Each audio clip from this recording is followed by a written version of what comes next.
So my name is Kristin Flores. I'm a violinist and composer, born and raised in Camrose, Alberta. I live in Airdrie, just outside of Calgary. Um, and I have a PhD in music composition. So composing music is my passion. It's my life. I express myself through my music. My name is Katie Morrison. I'm the Executive Director of the Canadian Parks and Wilderness Society Southern Alberta chapter. I live here in Southern Alberta in Calgary and love to be outside in these inspiring places in our parks and our public lands and World Heritage sites.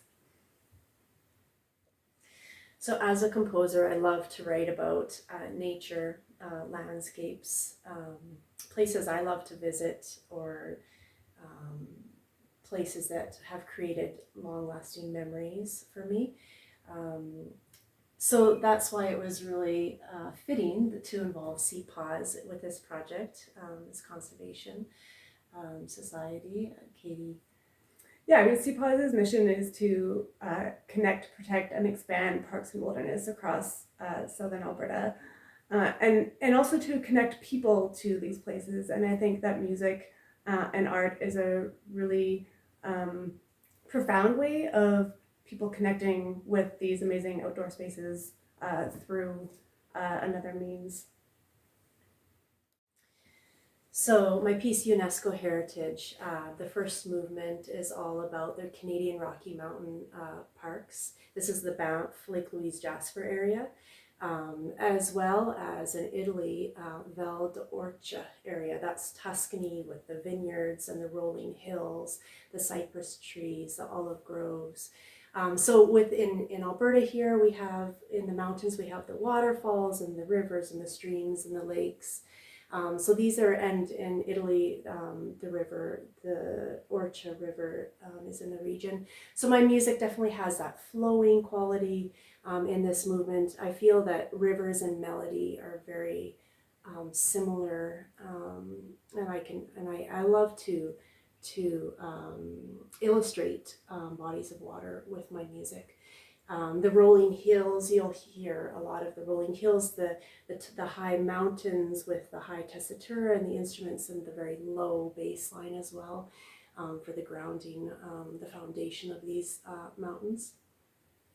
The fourth movement, the very final movement, I am illustrating Mount Etna in Italy, as well as the Waterton Glacier International Peace Park. So here, Waterton is a very windy area. The water is icy cold, so the instruments, they're swirling around with the iciness, a lot of trills and tremolo in the strings. With the Mount Etna, one of the most active volcanoes in the world, which erupts several times a year, the music is bursting with energy. And of course, this Waterton area has the name Peace Park because it's the largest unguarded border in the world between Montana and Alberta. So there are moments of peace in this movement, but really it's full of energy, bursting with excitement, sort of the finale of the work.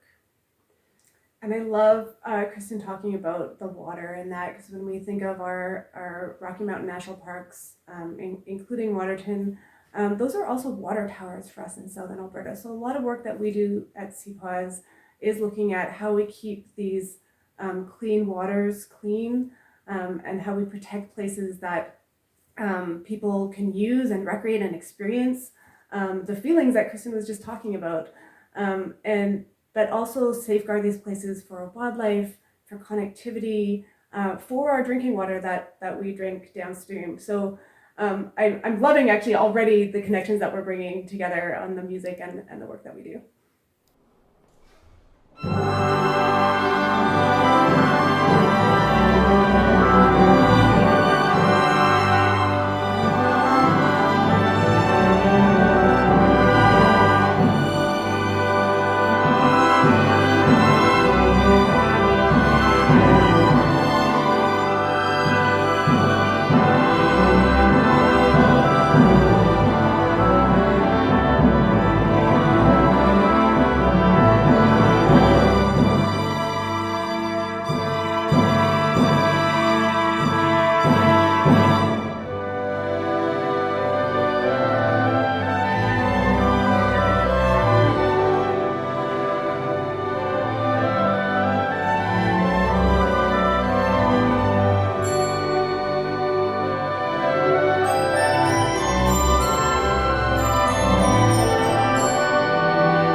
So the second movement of this piece is all about the Dinosaur Provincial Park in Alberta and Piazza del Duomo in Italy, which features architecture from the medieval time period. Has the Leaning Tower of Pisa and the Camposanto Monumentale, the monumental cemetery, which houses famous frescoes.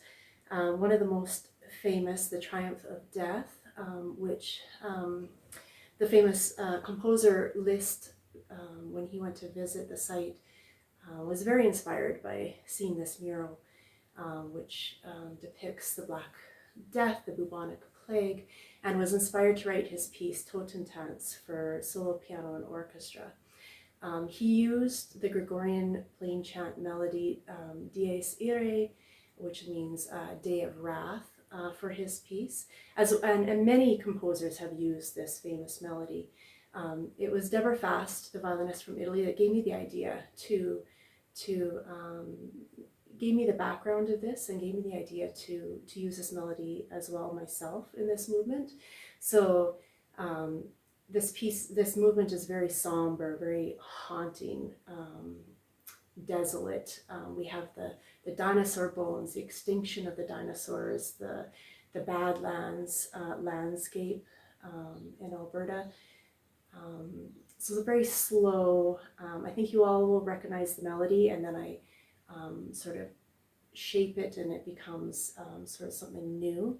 Of course, the Leaning Tower of Pisa, you'll hear a little bit of the notes sort of falling over in the movement as well.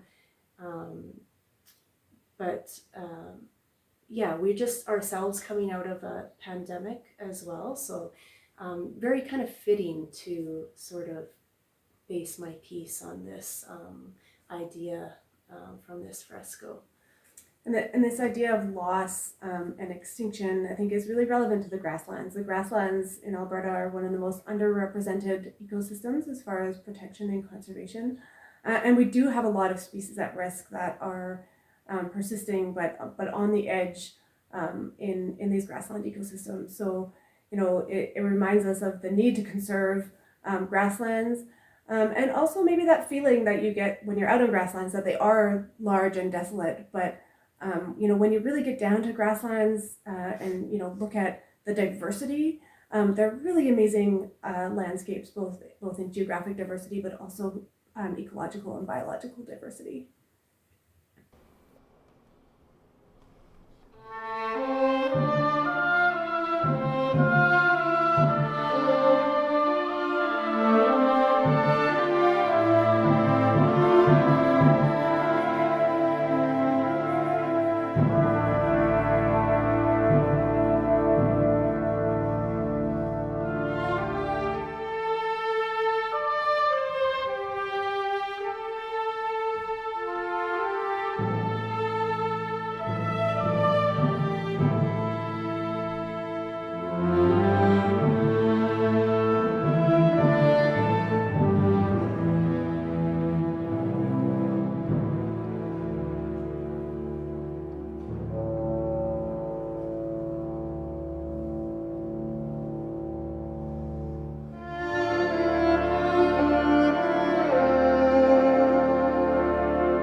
So the third movement is illustrating writing on stone, provincial in Alberta, as well as the rock drawings of Val Camonica in Italy.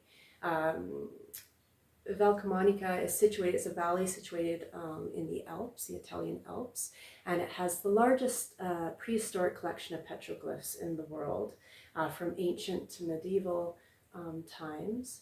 Writing on stone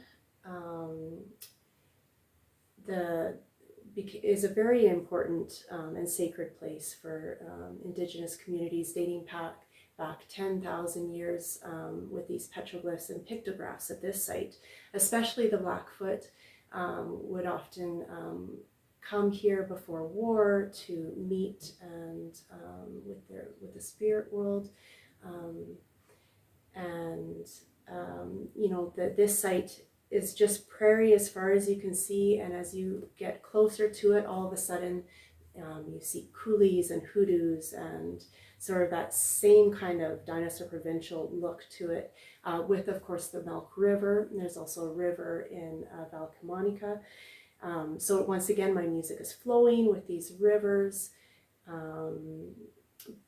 Very melodic. This is probably the movement that is the most melodic out of all of them. I just wanted to have something very beautiful to represent these cultures, these important places in that have a lot of memories from the past. I want my music to have memory for the audience through melody. To perhaps this will be the movement that people will remember the most, with this melodic line that is really like a valley or a coulee, where it kind of descends and ascends.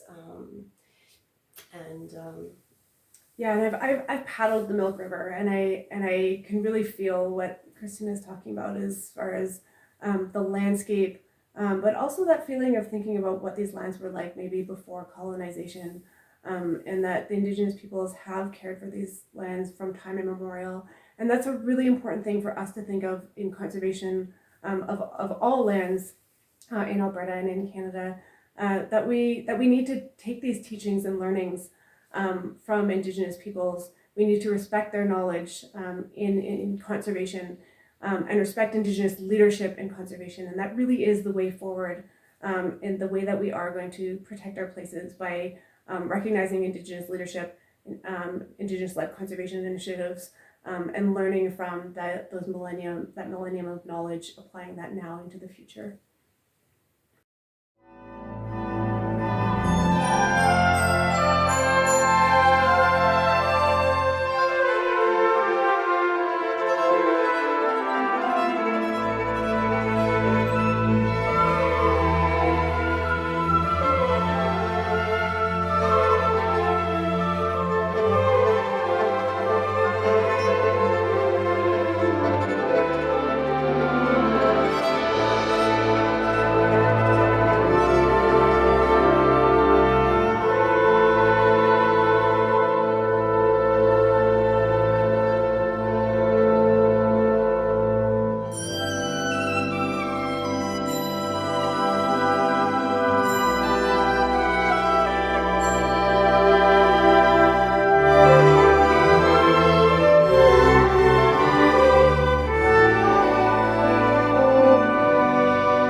So there's a special connection between Debra Fast, the violinist, coming to premiere this piece, and I.